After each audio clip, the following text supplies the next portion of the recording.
my HJS is make sure that your G'day, thanks for giving this video a click. I'm Lowside Luke, and I'm here to show you how to set up your helmet for motovlogging.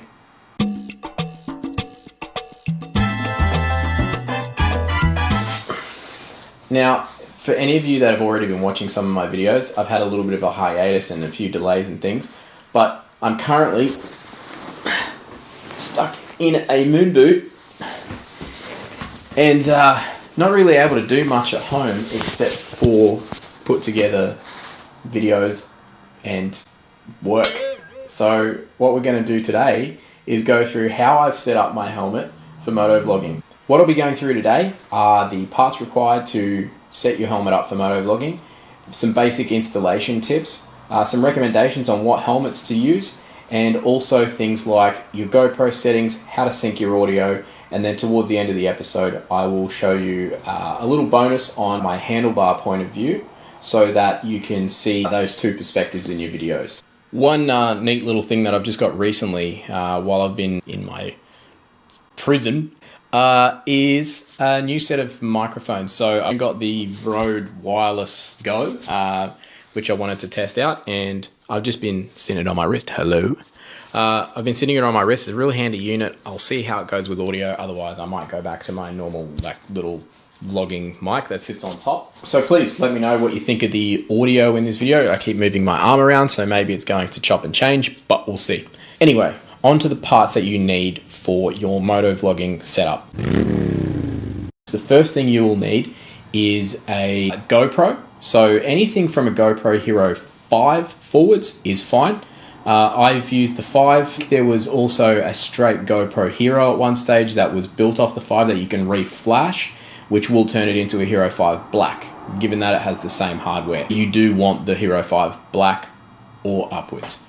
I'll be basing this video on the 5 because it's cheap to get and there's plenty of them around. The second thing you'll need if you want to capture audio straight onto the camera, which is the easiest way of doing it and the way that I thoroughly recommend, is to get the GoPro audio adapter. If it is a model that requires the audio adapter, some of the later ones use the media cage. You can pick these up on Amazon for about $60 and it'll plug into your GoPro and you feed your audio into that. And the third and final thing that you will need is a microphone, so a lav mic. Now, all of these things I'm going to link to in the description below the video. Eventually they will be Amazon affiliate links, so if you can use those, it'd be really, really great. It helps me keep producing these videos and able to review items later on for you. Now this here is the helmet that I currently use for my motovlogging. I haven't set up my second motovlogging helmet yet, but I am looking to do it pretty soon. On the front here is my Hero 5, which I've mounted just in its normal cage that it comes with. What you'll do is put your mount on the front using the supplied double-sided tape. Try and use a genuine GoPro one when you're doing that base mount, just because it is typically a better quality than your aftermarket ones. And then I ran a little bit of Sikaflex around the edge. The good thing about Sikaflex is it is typically waterproof, but you can also scrape it off later if you do need to get it off without doing too much damage to your helmet or ripping the helmet apart because you've gone and epoxied the GoPro mount on. So by putting that Sikaflex around the edge, it just gives a little more safety to the GoPro mount, and then you just slot your existing GoPro mount onto that onto the existing mount that's on the front of the helmet. What I did also do, a little tip, is to make some little marks on the front. So once you get your angle right, you want to check this a few times. Once you get your angle right, you just put a white paint pen mark across. And then all you have to do when you put your GoPro back on each time, if you're removing it a lot to get data off, all you have to do is just swing it back up into that spot and you're always going to have that similar viewpoint. Then you just slot your GoPro in place, lock your GoPro there before you put on your audio adapter. So get the GoPro to where you think you want it, whether that be on the side with a longer arm or whether that be on the front. Just choose your location, get your GoPro in place, and then that way, once you put your audio adapter on, you know more or less where that's going to sit, so you can lay your Velcro for the audio adapter. This is where I've installed my audio adapter. So all I did was got some industrial Velcro and stuck one piece onto my helmet, the other piece onto the back of this audio adapter, which then holds that in place. And then you can just see there the little connector that goes into the audio adapter. Once you've connected that all up, you just slot it inside the helmet. So to install the microphone in your helmet, you'll need to pull out your foam, slot in all the wiring that you have. You may have to weave it in around your helmet. I will try and link to the lav mic that has the shorter cable on it so that you don't have to worry too much about stashing the wires. You want absolute most a 5-foot lav mic cable, making sure that where that cable comes out, it's going to be close to where your audio adapter is. So what I would always recommend is to leave a little bit extra hanging out. You can always tuck it in later. Once you've done that, you plug it in and you're off and away. So to sync your audio, there's a couple of little things that you'll need to do, and it all depends on how you're recording audio.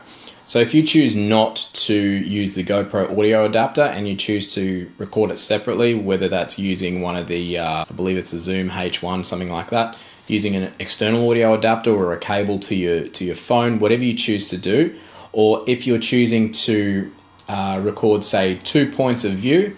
I have done that before for the DGR 2021 video. I used a friend's GoPro footage as well as mine. You will need to sync your audio. There are a few ways to do this, and it can be applied to pretty much with whichever video editing software that you use. Typically, the easiest way to do that is to look for a sound peak in your video. So you're going to be looking for a spot where the audio picks up at a sharp point. So the easiest way to create a peak in your video to make syncing a lot easier is when you first jump on your bike in the morning or at the start of the video or whatever, is to clap before you've started the bike, or to just give your horn on your bike a quick honk, a quick toot of the horn. The benefit of doing it this way is you can just grab the two tracks and just align them together to match the peaks up. This is probably the simplest method, but there are times where you may need to do it in a different way. The other way that I've found to do it, and it is a little more time consuming, is to look for movements in the video. So for example, if I'm matching my handlebar footage to my chin mount footage, what I will look for in my handlebar footage is where I've either reached forward with my hand or maybe turned my head. So I'll look at those two pieces of footage and take it right down slow and look at where my head starts to turn in both shots. And you just gradually drag those clips together. It is a bit of a dirty way to do it.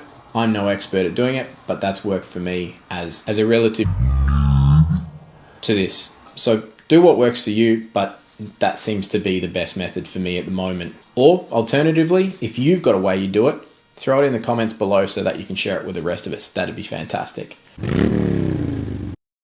For my GoPro settings, typically what I like to do is aim for around the ISO 400 to 800 range. Obviously at night you'd need that ISO set higher just to be able to catch things in low light situations. You can adjust your shutter speed if you have a GoPro Hero Black. You do want to change that shutter speed to be double whatever your frame rate is. As for the frame rate, I personally shoot in 1080p 24 frames per second frame rate. Typically it gives you that nice cinematic feel. You can shoot in 4K. I just find that my trips are a little bit longer so the battery doesn't last quite as long, or I run out of space on my memory card. So, settings again are, for me, 1080p 24 frames a second. That will get rid of that really smooth, slick, action cam look. In the field of view settings, I personally change mine to linear. That gets rid of the fisheye effect, and when you're viewing that video, it looks a lot less like it's been shot on a GoPro. So you get that nice cinematic feel. It feels a little bit less of a home job, and it also naturally fits nicely into the frame. Okay, so now for the bonus. For a handlebar view, to look back up, as you can see in this shot, you will need a handlebar mount specifically for a GoPro. You can get it from one of the links in the description below, or they can be found pretty cheaply on other sites such as eBay or AliExpress. Once you've got that clamped on your handlebar, you want to just leave it fairly loose and adjust it to where you need it to be. And then I just personally leave the cage on my handlebars all the time, and then just slot the GoPro in as I want to use it. Now, as for the audio, as I mentioned earlier, when you first hit record on your GoPro, both the one on your helmet and the one on your handlebar, when you first hit it, you want to make some kind of sharp spike in your soundtrack just to make it easier to slot those two video reels together. And all your movements and everything else will kind of be a lot more fluid. For recommended motovlogging helmets, what I would recommend is the likes of the Bell Qualifier, which appears to be quite a good quality helmet, has good ratings, and I've personally worn one, crashed in it, and come out of that quite well. The helmet I currently use for motovlogging is a Shark Vancor. Now, I've changed out the goggles because the Shark goggles were absolute rubbish and the foam came off, so I've gone and customized my helmet a little bit with the Dragon goggles on it. I will soon be setting up my HJC Alpha 70 as my new motovlogging helmet, only because I find it's much quieter on the highway and I don't have to wear earplugs as often, even though everyone says you should. I know, shoot me. And there's plenty of space for me to put the GoPro mount on the side of the helmet and run an arm to the front. Those helmets are starting to get quite cheap now. I bought mine a couple of years ago. Also, you can get the HJC CS15, which is incredibly cheap now, or anything typically out of the HJC CS range is going to be quite good. So, thanks for watching this short video. If you found it useful, please don't forget to subscribe for more reviews and tips, as well as some crazy moto vlogs. And also, if you have any questions, please throw them in the comments below. So don't forget to like this video if you found it useful, or just smash me with a thumbs down and tell me why it's shit. Thanks again, and I'll catch you in the next video.